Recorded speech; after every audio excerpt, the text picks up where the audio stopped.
पाहुयात पुढची बातमी। पवनराजे निंबाळकर हत्या प्रकरणी आता निकाल लांबणीवर गेला। 16 जूनला सत्र न्यायालय निकाल देणार। वैद्यकीय कारणास्तव 2 आरोपी कोर्टात गैरहजर होते आणि त्यामुळे पुढची तारीख मागण्यात आली। ही विनंती मान्य करत कोर्ट आता 16 जूनला निकाल देणार। माजी गृहमंत्री पद्मसिंग पाटलांचा 9 जणांवर हत्येचा आरोप आहे। पवनराजे निंबाळकरांची 3 जून 2006 रोजी हत्या झाली होती। तेरणा ट्रस्ट आर्थिक हितसंबंधांमुळे वाद झाला होता आणि त्यातूनच हत्या झाली।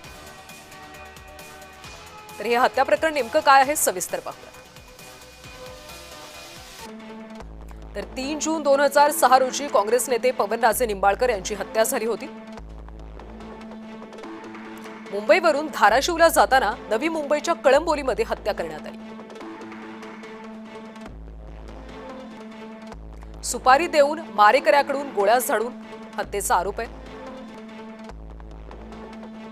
माजी गृहमंत्री आणि चुलत भाऊ पद्मसिंग पाटलांवर हत्येचा आरोप आहे।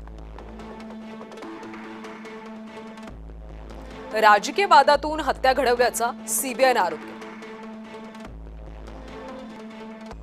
25 लाखांची सुपारी देऊन हत्या केली असं सीबीआयने म्हटलं।